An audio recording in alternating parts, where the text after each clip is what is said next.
What's up, guys? 2-4 yesterday as this what's becoming a historically bad run for me continues. The pain continues. This is just ridiculous.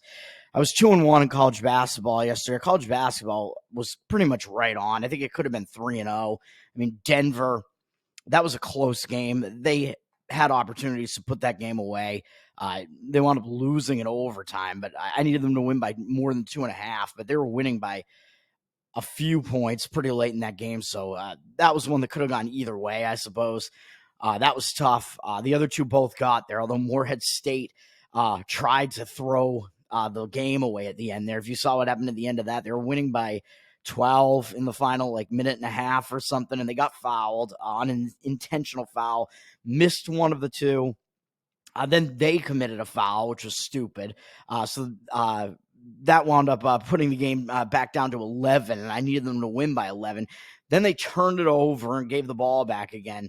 But luckily, things still turned out for Morehead. They still wound up just getting there by 11, but that should have been a little bit easier. I think they did have the lead by the margin for a lot of the end moments in that game. So that was fine. NBA, yeah, obviously the Pacers, that was bad. But the NBA and NHL, I guess Arizona didn't get there either, but that game was kind of close. So I don't know. I don't think playing the underdog price on Arizona was really a bad move there. They fell behind early. The game was 3-1 in the first period, and then was against Vegas. Vegas didn't score again for the rest of the game, and Arizona statistically played pretty decently in that game.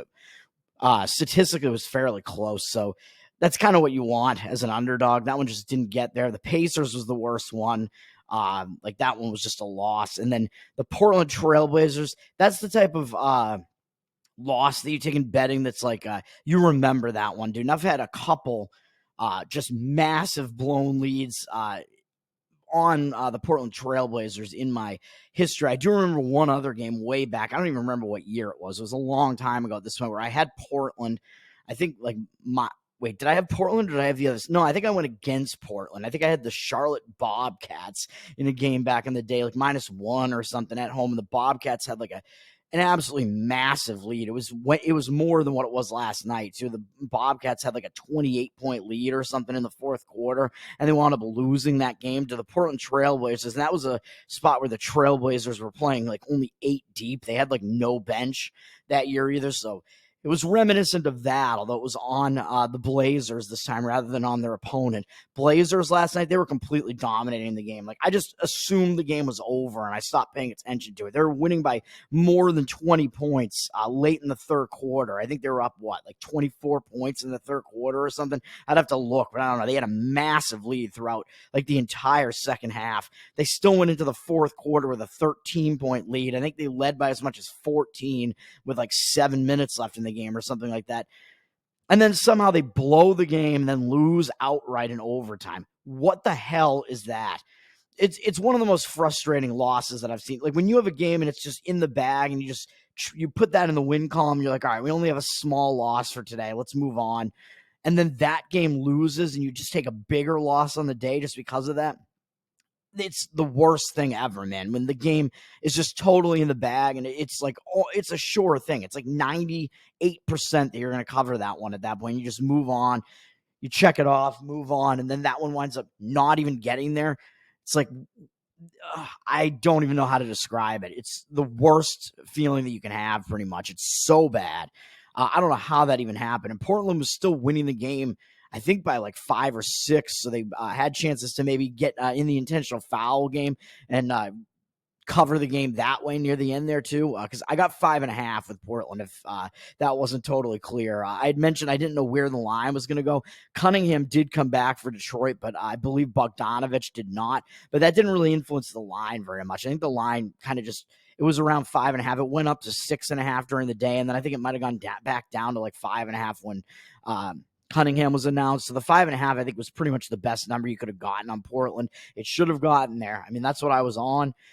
And I forget what the hell I was even going to say. Yeah, Portland was still winning the game by 6 or 7, or 5 or 6 or something, needing to win by 6 in the final minute and a half. So it was all right, you could get down to the point where if you just maintain that margin, they have to intentionally foul you. You'll probably still win by like 6 or 7 points here. Usually you stop intentionally fouling at 7, so we could still get it that way. No, they completely blew that lead too. And then I believe they only scored 2 points in the entire overtime. I'd have to look to see if that's actually true, but I think that's what happened. They actually scored the first 2 points of overtime, so it was like, well, maybe they can even cover this in overtime, although I'm not getting my hopes up. And then they didn't even score again in overtime, and they lost. And the Detroit Pistons won a second straight game. And by the way, they had not won, and that's going to factor into one of my NBA plays here that I'll talk about in a second. The Pistons had not won back-to-back games since they were like a 2-1 team in the first 3 games of the season back in October. They're so bad that they had not won back-to-back games since then, and now they have. And both as like decent sized underdogs on the road. It's so disgusting, dude. There's no way that Portland play should have lost. The game was completely over. They had a gigantic lead in the game. We move on. Hopefully I'm not going to go on tilt here, but there is one game in college basketball that I like with a really small college basketball slate here. Friday, usually you get like Ivy Leagues and usually get like about 20 or so games at this point on Friday, but today we only have 3 games, and a couple of them are interesting. You got Dayton and VCU, and I would be careful with thinking that might be a trap line because Dayton, of course, is ranked 18th in the country. They're certainly the better team. They're up from 1 to 1.5 at VCU. And the thing about this, though, so that makes it look like a trap. Yeah, it looks way too easy to take Dayton there, but the line does keep going up on Dayton. I see the numbers, guys, having this game. Ken Palm has the way better team, like ranked 50-something ranking spots higher than VCU. VCU, I think, overrated, and they're still kind of just gaining that. They have like that kind of mystique around their name from like the Shaka Smart days, but he's at Marquette, man. I mean, VCU, these are not those days anymore. Ken Palm actually has this, I think, around 3, so the line actually being a little bit short. So I would be careful with that one. I mean, Dayton, certainly the better team, although VCU is probably going to get up for that game. But this is the first meeting between those two teams this year, so and it's not necessarily a terrible spot for Dayton. It is a second straight road game, but other than that, not much going on there. The game that I like is the other game, and I see this moving, so I think you have to get in on this more quickly. I'm going to play Nevada -1.5. It looks like it opened a pick 'em, and it's climbing up into the 2 range now. I think if you get it at 1.5, basically just to win the game by a bucket, I like that. Ken Baum's got these two teams ranked way, way closer together. Nevada's hosting San Diego State, so it is a huge game for them as well. It's a big game for both teams, but I believe it's a bigger game for Nevada. He's got Nevada, let me see, he has them about 20 or so ranking spots lower than San Diego State. He has them winning the game at home by 1, so that's basically kind of in line with what you want to see there. That's all right. Nevada is also a team. They like to play the slow tempo, similar to what San Diego State plays. So this is not going to be like a contrasting styles type of game here. Both of these teams have pretty efficient offenses, play really good defense, and play a slow pace. So these teams play similar styles, which is crazy. San Diego State's just a little bit better, but this is also one of those situations where you have a ranked road underdog here. And the ranked road underdogs don't have a very good track record. So this one also kind of looks like a trap where it's, well, wait a minute, I'm getting the ranked team and the team that has the better record in San Diego State as an underdog. That looks suspicious, right? Yeah, it does. But the rankings don't really mean anything. And in this case, these teams are definitely closer in skill level than what the rankings would indicate, although San Diego State's just barely in the rankings right now at 24. Nevada is coming off a big win on the road at Utah State, so that's the only thing that gives me a little bit of hesitation, but you're not going to have a letdown spot when San Diego State's coming into your house, man. San Diego State, their tournament resume is pretty good at this point. I think it's highly unlikely that they're not going to make the tournament as an at-large, even if they don't win the Mountain West this year. But San Diego State's been like the powerhouse in this conference, man. Like they made the championship game last year, not only the Final Four, but the championship game. So the teams in this conference definitely have put a target on San Diego State's back. They want San Diego State. San Diego State's like the perennial powerhouse in the Mountain West. They're always really good. So teams definitely are gunning for them. It's a big game whenever you host San Diego State in this conference. I mean, you're a team like Nevada who you need to bolster your tournament resume a little bit because they're I think I kind of have them like in one of those like kind of bubble spots, like getting into the tournament, but not by that much. So they need some more signature wins. San Jose State is, or San Jose State, excuse me, San Diego State is in a much more comfortable position, I would say. So I like this for Nevada. It looks like the market's moving in that direction. So I would take it. I mean, if you can't find the 1.5, you might start looking at like money lines. I think you might be able to get Nevada in like the minus 120 something range on the money line. So I don't mind that either, just taking them to win the game essentially. So I like this. It is a second straight road game for San Diego State, even though they're coming off a game where they beat Air Force. So who really cares about that? But they didn't suffer a letdown. I thought that might be a kind of a sandwich-ish type of spot, really, because they were coming off a loss at Colorado State. Then they came home and they beat Utah State, who was ranked higher than them. But I think San Diego State is the better of those two teams. And then went into Air Force. They were a big favorite, though, so I don't know if they covered. Yeah, they did. They were 9.5-point favorites. They still covered, and they actually totally dominated that game, actually. The final score isn't indicative of how easy that game was for San Diego State. So one thing that gives me a little bit of pause is that San Diego State's coming off a much easier game against Air Force than Nevada's against Utah State, although both of these teams did just beat Utah State. So I think they'll both be focused on this game, though. So I think you can throw like any letdown situation out or whatever. So the situation becomes a little worse for San Diego State. Why do I keep saying that? Because it is a second straight road game. If you look at their track record on the road this season, they have not been good on the road, dude. They lost at BYU, but BYU is definitely a good team. Then they only beat UC San Diego on the road by 1. They lost at Grand Canyon. They did beat Gonzaga, which is their best road win, I guess. Gonzaga not ranked anymore, although Gonzaga is actually a pretty good team, so that's a pretty good win. Gonzaga ranked probably only slightly lower than San Diego State in the power rating, so that one is good. But then they only beat San Jose State by 3, getting into conference play on the road, and then lost by 18 at New Mexico, lost by 1 at Boise, although Boise is very, very good at home, and then lost another home game at Colorado State. So in the conference play at home, they really have not done well.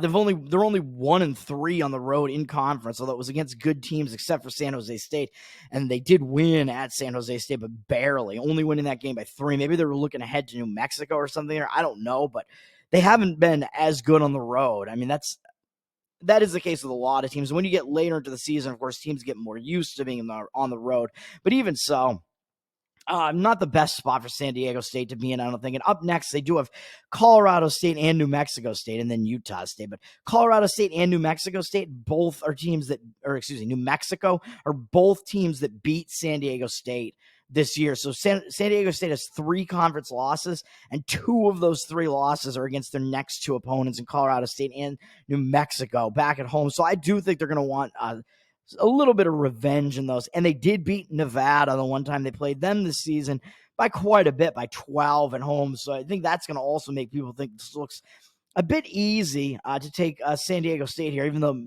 maybe they'll think, well, Nevada wants revenge here, so maybe they'll like that aspect of it. But I think there is a little bit of merit to the revenge angle here, because I do think Nevada is going to want to exact some in-season revenge. It doesn't mean nothing, although it does get overrated a little bit. But San Diego State did handle them quite easily. So San Diego State's got the 2 teams that beat them this season in the conference, 2 of the 3 of them up on deck. So I think Nevada's the team that's going to want this game a little bit more. So I like them at home. These MWC teams, Mountain West teams, are really tough at home.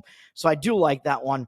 On the NHL, I'll just comment really quick. I'm not going to play it, but I actually lean against the Penguins, but they're up from minus 106 to minus 124. So the line's moving up on them as a road favorite at Minnesota, and they have 55% of the tickets, but 92% of the cash on them. So I don't really understand that cash discrepancy and movement. The market indicators are all on the Pittsburgh side, which I find to be a little strange because they're in a Winnipeg sandwich, at least a Jet sandwich. That doesn't sound great, but they're in between 2 games against the Jets. They just beat Winnipeg, who has been on fire. They've been one of the top teams in the NHL, really, and that's a huge win for Pittsburgh. And they have them again on deck, and they have a Minnesota team who's below 500 sandwiched in between the two. And Minnesota's coming off a game where they barely beat a not very good Chicago team. I don't know, man. I don't see why there are all these market indicators on Pittsburgh. It's enough that I don't really actually want to play this game, but I only lean to the Minnesota Wild in that one.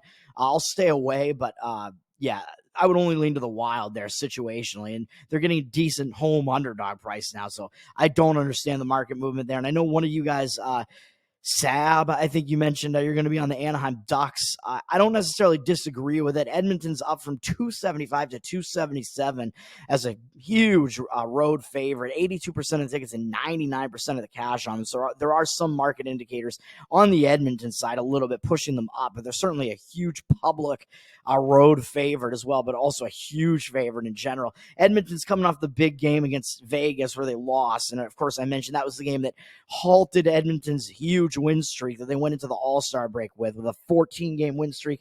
Now that win streak has been ended by Vegas, who's also the returning champs and a good team. So that was a big game for Edmonton, a game that you get up for against the returning champs, and it could be like a deflating loss, not just because it's a big game that you get emotionally up for, but also because it wrecked their long win streak. So a lot of times teams in that situation, you'll definitely see them be hung over a bit into the next game. So that might be the case here. However, I don't necessarily trust Anaheim either. Anaheim actually still has not played since before the All-Star break. They were one of the teams that had one of the latest games before the All-Star break, I believe. They were one of those few teams that played on those games where there were only a few teams playing right near the end there, right before going into the break. And they won their last two games. So I don't necessarily want to be on a team that went into the huge break on a win streak, because that huge time off can actually can make you cold and hurt your momentum. So I'd be a little bit worried about that being the case with Anaheim, whereas at least Edmonton has a game under their belt since the All-Star break. So that would give me hesitation on Anaheim there, even though I might slightly lean to the Anaheim side, because it is not a great spot for Edmonton. And Anaheim, they're not going to overlook Edmonton, so it's not going to be like a spot where I don't think they're focused, but they could be cold and have their like momentum stopped a bit coming out of that long All-Star break. So that gives me pause. Going over to the NBA, I do have two plays that I do kind of like. I do also lean to the 76ers in NBA tonight, although I'm not going to be able to quite get there with it, but that's a weird spot where you now have the Atlanta Hawks favored on the road at the 76ers. This is what we've come to, man. The Hawks, who are the worst ATS team, like, historically in like 30 years or something. Now they're laying points on the road at the much better Philadelphia 76ers, because the 76ers have just been awful with Joel Embiid out. They really have not been good. So this is what we've come to now. The Hawks, 91% of the tickets, only 78% of the cash. So they're a public road favorite, even though they're still the worst team, I would say, probably. So it's gone too far. There's no way the Hawks should be laying this many points, unless the 76ers have injuries I don't know about. The Hawks are coming off a pretty tough game at Boston, where they play them to within 8. They were within I'm not going to say they had chances to win that game, but the game was pretty close coming down the stretch there. So they put in a big effort there. Now they have to go to Philly right after that. It's not the best spot for the Hawks, man. Philly's coming off just a bad loss to the Golden State Warriors, who have been playing a lot better recently, but that's got to motivate Philly a little bit. They're going to have to turn it around or something. I think Maxey is playing. It looks like they might get Payne and Healed back in this game potentially. I don't know if they're going to really play that much. I don't know if that really matters that much, but the 76ers, basically, they're without Embiid, obviously, and that's really changed the complexion of the team quite a bit, but I don't think we've gone so far to the point where the Hawks should be laying 4 points on the road at the 76ers. I don't see that being the case, so I would only look to the 76ers here, but it does look pretty suspicious when you have the much better 76ers team getting points at home. So that's a little suspect, the team with the better record at least. But I still think the 76ers are the slightly better team even without Embiid, which is crazy. So this line just really doesn't make any sense to me, but it's just confusing enough that I don't want to get involved in it. What I will do, however, is get involved playing against the Toronto Raptors. They've gone down from 3 into the 2 range with juice. I think there's still 2.5s out there. You can still find 2.5s, which I think is probably okay. Raptors, 87% of the tickets and only 66% of the cash. So cash discrepancy is going against the Raptors. They're the public home team here, which is crazy to think about. The Raptors are a public team with the record that they have. Rockets record, not very impressive either, but it is slightly better than the Raptors. I think the Rockets are the slightly better team, as this line is indicating that they probably are, because the Raptors aren't quite getting home court here, I guess, even though home court isn't worth as much in the NBA. The Raptors, I think, get a little bit more because it's a little bit tough to travel up to Toronto sometimes. But there is reverse line movement going against what looks like to be the public Raptors team here, and the cash discrepancy going against them. So the market indicators are on the Houston side, and why not? Because Toronto's in a terrible spot. They're returning home from a long road trip with only one day off. They went on a 6-game road trip. Wasn't a good road trip. They only won 2 games on the road trip, and they did lose at Houston embarrassingly by almost 30 points. So that does give me a little bit of pause, because will that focus them now? Because they just played Houston a week ago and got absolutely trashed at Houston. And that gives me just slight pause here, maybe, but it's just such a bad spot for Toronto that I'm not sure that even that aspect of it is going to focus them, because after that, they played a 2-overtime game against Oklahoma City. Then they lost in a blowout at New Orleans. Then they beat Charlotte to end the road trip. And they only have 1 day off here, and their schedule has been pretty packed. They played 3 games in 4 days before that 1 day off. So now they're playing a 4th game in 6 days, all in different cities. And it is also a 5th game in 8 days, all in different cities. So that's pretty tough, dude. It's a bad rest spot for them. So even though Houston did blast them when they played them before, this is going to be tough, dude. And the only games that Toronto won on the road trip were probably the weakest 2 opponents they played on the road trip in Chicago and Charlotte. Maybe Atlanta could have been considered to be one of the weaker ones. I don't know, but they also have Cleveland up next tomorrow, and Cleveland has been on fire. So is that going to cause them to look ahead a little bit? Because when you return home, man, you have those distractions coming in with home life. You get distracted a bit when you come home. You have to do all this stuff at home. And then when you have a really a team that's on fire like Cleveland up on deck, even though Houston did crush you the last time you played them, they're still not a team with a very good record at all. So are they going to be distracted here, or are those home distractions coming into play? And if they're going to be focused on one of these 2 games, is it more likely to be the Cleveland one? Maybe. Because I don't know, man. Because when you're a team that's like basically completely out of it and you have a terrible record, you can't really afford to be unfocused against anybody. But like, which one of these games is going to get you more focused? It might be the Cleveland one, just because you want to put in a better showing against a good team. I don't know. But this return home spot, it's very typically a fade spot here. And I think the spot's a little bit better for Houston here, even though they are playing their 4th straight road game at this point. Third out of the 4 on the road trip. So 3rd straight road game. They've lost both games on the road trip. So I think they're going to be motivated to try to salvage something. They've had 2 days off, which I think is actually helpful. So they're in the better rest spot for sure. They've had a much less packed schedule since last week. In the last 7 or 8 days or whatever, this is going to be Toronto's 5th game, I believe, and it's only Houston's 4th, so their rest spot is definitely better, and they did just lose at Indiana, which was not the best game for them, really. Houston was ahead early, but then fell behind and never were able to get back into it, really, and lost in the end there. They're coming off a blowout loss to Minnesota, so they're going to want to salvage something on the road trip here, man, and this is the most winnable game from them, so I do think they're actually going to show up focused here. So I think they're in the better focus spot here. That extra day's rest there, the 2 days off could help break that loss streak that they have there. When you're on a losing streak, getting an extra day off can help you try to fix some things and refocus a bit on basketball. They're on the road, so they don't have anything to focus on except basketball here. So I like it. The market indicators are on the Houston side, so I do like this one. And then I think the stronger of the 2 plays is the final play I'm on today, which is on the Sacramento Kings. This line looks suspect, man. They're sitting at a 1-point favorite against the Denver Nuggets.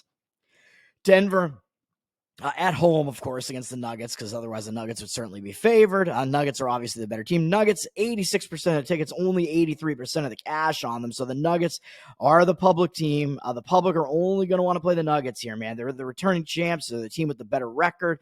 Everybody knows they're the better team, but they did have a lot of days off before yesterday's game, but now they're on a back-to-back. They just went in. It was a pretty big game, man. I think it was a televised game last night. It was the late TNT game. They went in and they beat the LA Lakers as only a 3.5-point favorite. It was a bad spot for the Lakers, for sure. The Lakers were returning home from a road trip, a long road trip, but the Lakers were still probably going to show up focused on the Denver Nuggets, and I believe they did. I mean, it started out, Denver was way ahead of them for a huge stretch of the game, really, but then the Lakers made a huge comeback and made it a really, really tough game in the end there. The Lakers came all the way back, and I believe at some point they might have actually taken the lead late in the game. Maybe they didn't, but they got really close. They at least tied it in the final minutes of the game there. So it became a battle late. It became a really close game, and Denver was able to get out of there. So is Denver going to consider that to be an escape and refocus, or are they going to come up flat here going to Sacramento, even though the only time they faced Sacramento this year, Sacramento actually did beat them, which I believe was also at Sacramento, if I recall. I'm not even sure. I think it was. Let me see.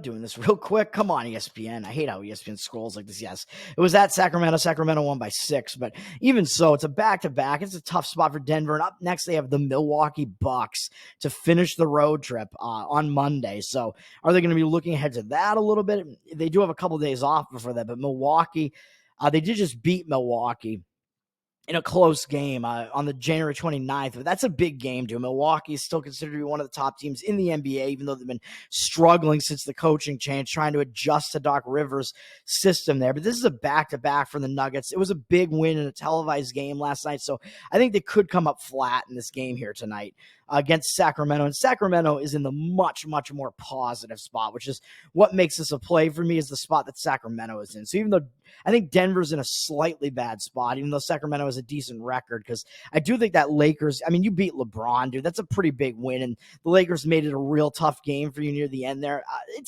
That's considered to be still like a battle of kind of like heavyweights there. And I believe it was also a playoff I don't know, a playoff rematch, right, of last, even though I think they've played this year already as well, but that was a rematch of that was the conference final rematch last year, right? So that was still a big game for both teams, although maybe a little bit bigger for the LA Lakers, because of course Denver was the team that won that series. But on the other side of this, you have Sacramento, and they're in a really good spot to show up focused for a game for two reasons, and that is they just returned home from a long, long road trip, and they lost to the Detroit Pistons. So they were in a really bad spot with only 1 day off returning home, and they just completely overlooked the Pistons, and the Pistons blew them out, essentially, beat them by double digits as a double-digit underdog. That's a totally embarrassing loss for Sacramento. You're not going to let that stand. They obviously were in a bad spot. They obviously were not focused. They were returning home from a very long road trip, a 7-game road trip that went all the way back to January 25th. They had stuff to do at home, and they came back home, and they got caught big time. And now, when you're in a spot like this, when you're now facing a second home game after the road trip return, and your road trip return was totally embarrassing like that and went really horribly for you, even just being embarrassed in any situation, but in the return home spot, I think it just makes it an even more positive spot for you in the next game. So you're going to want to bounce back anyway from a totally embarrassing loss. But when it's the second game back from a road trip, that tends to be a very positive spot as well. If you did really, really horribly in the first game, which Sacramento did. So this is a much, much more positive spot for Sacramento. So I like this spot. So not only is it a somewhat negative spot for Denver, but it is a very positive spot for Sacramento. They're going to be focused on this one, so I think they're going to bring it for this game. I like Sacramento. It looks too easy to take Denver getting a point as an underdog here too, so I like that one. Sacramento Kings -1. That's going to do it for me, man. So the plays today are in college basketball, Nevada -1.5, I believe, and then in NBA, Houston Rockets +2.5, and Sacramento Kings -1. Come on, man. Let's get a fucking winning day. Let's start winning again, please. Let's do it. Have a good day, man. Hopefully we do have a good day and kick off the weekend. Let's go into Saturday with a win, actually, and get another win tomorrow with a big college basketball slate and win again on the Super Bowl. I know I still got to do my Super Bowl video. It's coming. At least you can bet these late, most likely, and still get good numbers on these things that I'm playing in the Super Bowl. So, maybe I'll wind up doing it tonight where there's a lot less college basketball to focus on. I'll have more time. Let's do it, man. Even though I have to focus on tomorrow's slate, but we'll get it done. Let's actually let's win for once, man, because I am so tired of this. This is the worst run that I can remember in almost 2 decades of doing this. It's incredible. I can't even believe how bad it is. I can't believe it. We got to get back in the positive here. At least get in the I'm not even saying we need to recoup everything that has gone wrong over the last 2 weeks, but if we just get back in the positive on the year first, that would be great. This happened last year, not to this extent, but this did happen last year around the same time, which is crazy. It was I think early to mid February or mid to late February, I had a really bad loss streak, and then I went on a really hot streak right after that and recouped more than all of it in a very short period of time. So let's make that happen, please. All right, man. I'm rambling. Peace. Have a good start to the weekend. Let's do it. Peace.